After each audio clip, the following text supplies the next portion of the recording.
বন্ধুরা, আশা করি আপনারা সবাই ভালো আছেন। আজকে আমি যে বিষয়টা নিয়ে কথা বলবো সেটা হচ্ছে বাত ব্যথা বা আর্থারাইটিস পেইন। বন্ধুরা, রিউমেটিক আর্থারাইটিস, অস্টিও আর্থারাইটিস এই রোগগুলোর নাম আমরা অনেকেই শুনেছি। এই সমস্যাগুলোতে যারা ভুগছেন তারা অনেক কষ্ট করছেন। আমাদের গ্রামে গঞ্জে, শহরে, বন্দরে খোঁজ করলে অধিকাংশ মানুষেরই দেখা যাবে এই সমস্যাটা আছে। কারো মাজায় ব্যথা, কারো হাতে ব্যথা, কারো হাঁটুতে ব্যথা, কারো গোড়ালিতে ব্যথা। একটু নড়াচড়া করলে কারো ব্যথাটা একটু আরাম লাগে, কারো বা নড়াচড়াতে ব্যথাটা একটু বেশি বেড়ে যায়। বন্ধুরা, এই আর্থারাইটিস সমস্যা এমন একটা সমস্যা যা সারা বিশ্বের মানুষের ভেতরেই আছে। মূলত এটি একটি অটো ইমিউন ডিজিজ। এটা অন্য রোগের উপসর্গ হিসাবেও দেখা যায়।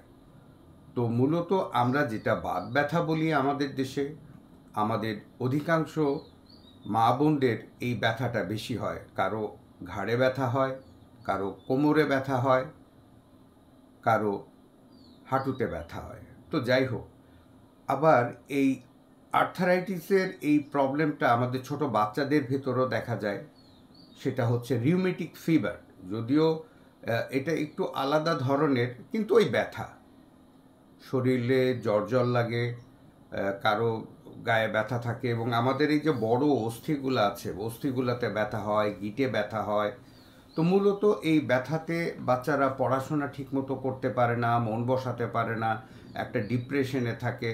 আমাদের গার্জিয়ানরা হয়তো তাদেরকে অনেক বকাঝকা করে, তুই পড়ছিস না কেন, তুই কী করবি, হয়তো টেনশন করে। কিন্তু আদতে যদি কারো রিউমেটিক ফিভার থাকে, তার যদি শরীরে ব্যথা হয়, সে ঘুম থেকে উঠে নড়তে পারে না, এটা তার অনেক কষ্ট হয়। আমাদের গার্জিয়ানদের এই বিষয়টা বুঝতে হবে।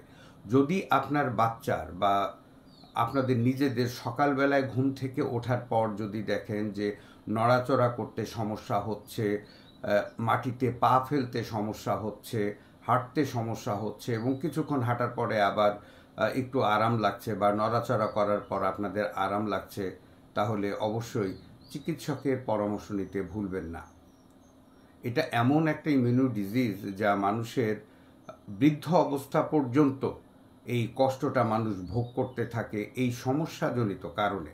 তাই কারো যদি একটু ব্যথা থাকে, অহেতুক নিজেরা ফার্মেসিতে গেলেন, একটি ট্যাবলেট কিনে খেলেন, এরকম করবেন না। আপনার নিকটস্থ চিকিৎসকের পরামর্শ গ্রহণ করুন। তা সে অ্যালোপ্যাথি চিকিৎসক হোক, হোমিওপ্যাথি চিকিৎসক হোক। আপনারা হয়তো বন্ধুরা জানেন, হোমিওপ্যাথিতে এই আর্থারাইটিস প্রবলেমের খুব ভালো সমাধান রয়েছে।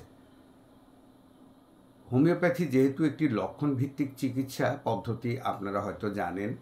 এই লক্ষণভিত্তিক চিকিৎসা পদ্ধতিতে যদি ব্যথা উপর থেকে নিচে আসে তাহলে এক ধরনের ওষুধ হয়, যদি ব্যথা নড়াচড়ায় উপশম হয় আরেক ধরনের ওষুধ হয়। অর্থাৎ সমস্যার স্বাতন্ত্রীকরণ করে এই ওষুধগুলো প্রয়োগ করা হয়। একজন বিজ্ঞ হোমিওপ্যাথি চিকিৎসক এই পরামর্শগুলো আপনাকে দিতে পারবেন। তো যাই হোক বন্ধুরা, এই সমস্যা সমাধানের জন্য আপনাকে অবশ্যই ব্যায়াম করতে হবে। আপনাকে অবশ্যই ব্যায়াম করতে হবে। আপনার গায়ে একটু ব্যথা করছে, আপনি হাঁটুন, বসে থাকবেন না। আপনি যত বসে থাকবেন আপনি তত দুর্বল হয়ে যাবেন, এই রোগে বেশি আক্রান্ত হবেন।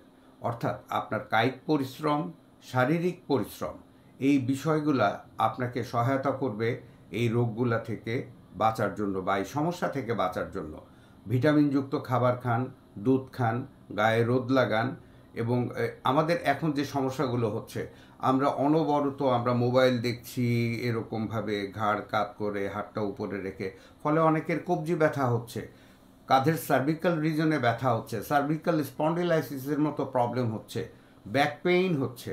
অনেকে এক নাগারে বসে থাকে, অনেকে চেয়ারে বসতে গেলে একটু কাত হয়ে বসে, অনেকে আবার একভাবে বসে থাকে। না, এটা করা যাবে না। আপনি যে কোনো অ্যাঙ্গেলে আপনি বেশিক্ষণ বসবেন না, এবং অবশ্যই চেষ্টা করবেন 1 ঘন্টা পর পর চেয়ার থেকে উঠে একটু হাঁটবেন। না হাঁটলে আপনার শরীর ভালো থাকবে না। আপনাদের যদি কারো হোমিওপ্যাথি চিকিৎসার প্রয়োজন হয় নিঃসংকোচে আমার সাথে যোগাযোগ করতে পারেন। হোমিওপ্যাথিতে অনেক ভালো ভালো ওষুধ রয়েছে, যেটা আর্থারাইটিস প্রবলেম বলেন, রিউমেটিক আর্থারাইটিস বলেন, অস্টিও আর্থারাইটিস বলেন, এই প্রবলেমগুলো সমাধানের জন্য খুব ভালো সলিউশন রয়েছে। আপনারা যারা অনলাইনে আমার সাথে যোগাযোগ এর আগে করেছেন বা ভবিষ্যতে করতে চান, তা আমার হোয়াটসঅ্যাপ নাম্বারে আপনারা অবশ্যই যোগাযোগ করবেন বা পেজে মেসেজ দিবেন। আপনারা ভালো থাকবেন, সুস্থ থাকবেন।